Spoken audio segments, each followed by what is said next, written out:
কৃষক মুক্তি সংগ্ৰাম সমিতি ছাত্ৰ মুক্তি সংগ্ৰাম সমিতি আৰু বৃহত্তৰ মৰাণবাসী ৰাইজৰ উদ্যোগত পোনপ্ৰথমবাৰৰ বাবে আমি মুকলি বিহু এখন আয়োজন কৰিছিলোঁ।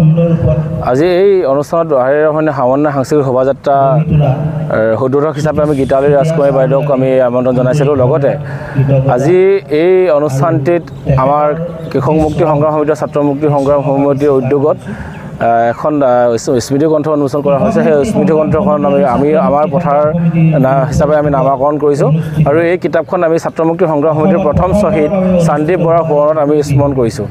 আৰু আজি অসমৰ শ্ৰেষ্ঠ 10টাকৈ টীম আজি এই মুকলি বিহুত তেওঁলোকে নৃত্য প্ৰদৰ্শন কৰিব আৰু এই অনুষ্ঠানত যাতে সকলো মৰাণবাসী আহি ইয়াত উপস্থিত হৈ আমাক অলপ উৎসাহ প্ৰদান কৰে, তাৰ কাৰণে আমি তেওঁলোকক সাদৰে নিমন্ত্ৰণ জনালোঁ।